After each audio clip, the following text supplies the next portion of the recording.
Welcome back to my beloved Thailand.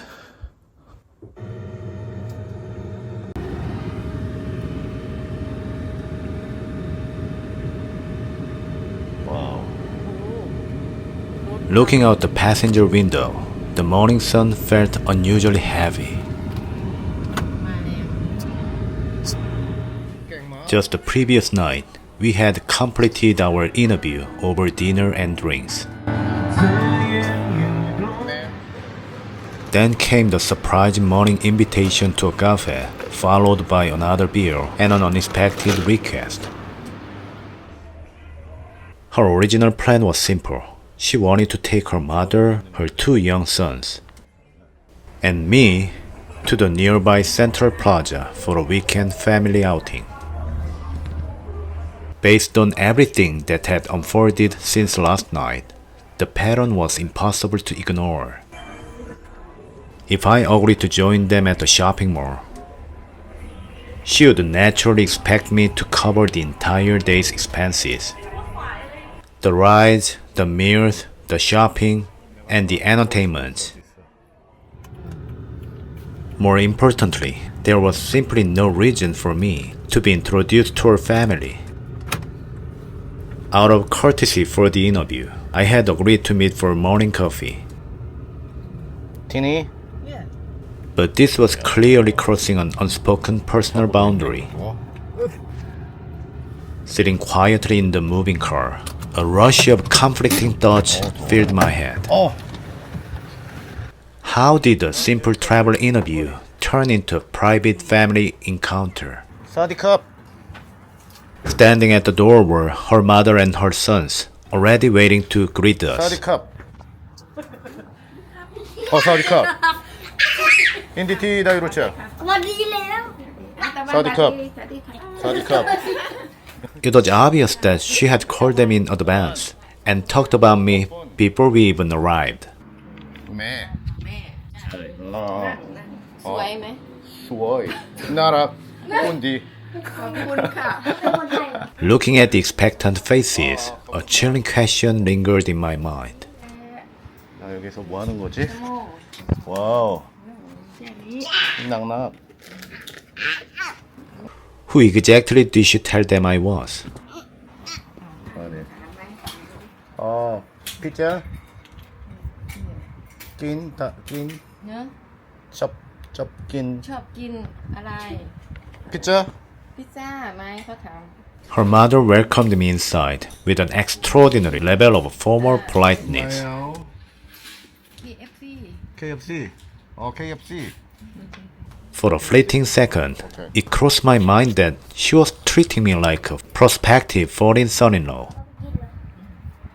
Of course, that was my own imagination running wild under the stress of the moment. But the sheer formality of the atmosphere was undeniable. ไปด้วยกันไหมไปด้วยกันค่ะ 빠이두어이. ไปด้วย 빠이두어이. 어디? อ๋อแม่ถามไป 한번. ยูนะซ่ายู 센탄. Sitting rigidly on the sofa, I desperately searched for a clean exit strategy. KFC. แม่เขาจะไปไม่เป็นไรฉันพาเขาไปกินเอง 낀. โกอีท 고이. 센탄. บีไม่เป็นไร My goal was simple. 임레오. Because you know. Buy them lunch, ensure they ate well, and politely excuse myself back to my hotel. ฉันบอกว่า Looking at the boys in their clean, pressed weekend clothes, เซ็นทรัล I knew that walking into that shopping mall would trap me in an impossible position for the rest of the day. 사디캅. To soften the rejection and ease my own conscience, 마이 빠이 센탄. โล 러. I handed out my wallet and handed 100 baht to each of the two boys as a small gift. Their bright, expectant faces dropped with slight disappointment, but they nodded politely. We all stepped outside and climbed into a car, so she could drive me back. Sitting behind the wheel, her expression was visibly darkened and quiet.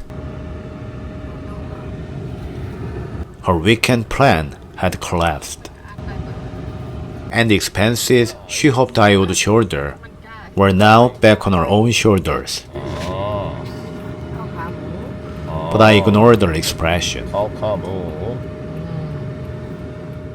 เที่ยว เที่ยวเกาหลี อ๋อเกาหลี เย่ โมอะไร อะไร Suddenly, from the back seat, her mother leaned forward and asked, เที่ยวเกาหลี Candid to Korea เกาหลีเกาหลี ทราเวลมา travel เที่ยวเที่ยว A sudden chill ran down my spine.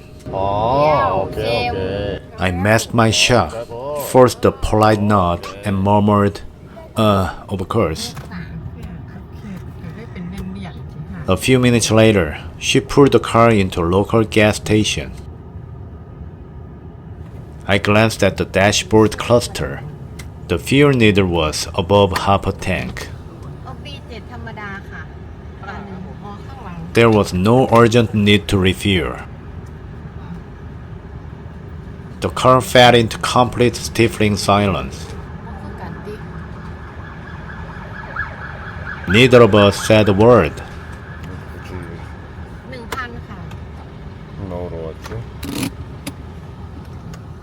I kept my eyes glued to my phone, deliberately organizing my afternoon schedule and checking emails to avoid making eye contact.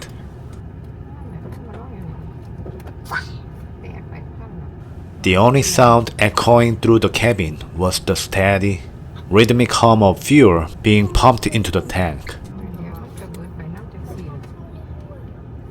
When the pump finally clicked, the silence grew even heavier. Her two hands were aimlessly fiddling with her phone. เงินกับแม่มีบ่มีหรอก In my peripheral vision, I caught her darting a sharp, expectant glance sideways at me. ติดกะแกนเฮ้ยติเอากับแม่ The unspoken message was piercingly clear. Since the shopping mall trip is cancelled, you should at least pay for my gas. I refused to take the bait. When the station attendant walked up and tapped lightly on the driver's side window with the bill, she hesitated for a painful 2 seconds, visibly flustered, before finally unzipping her purse and handing over her credit card.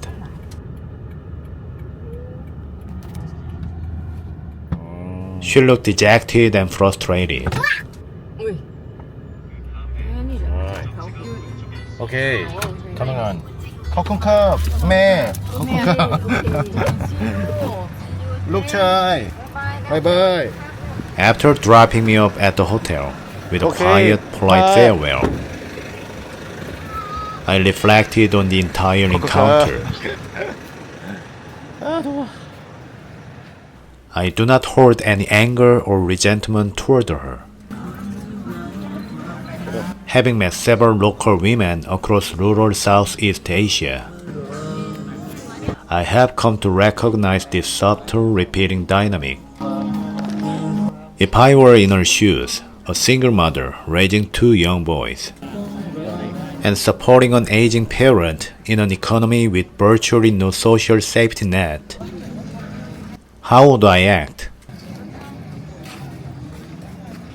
When daily life is an unending struggle for financial stability, encountering a seemingly wealthy foreign traveler who spends freely naturally triggers a survival instinct.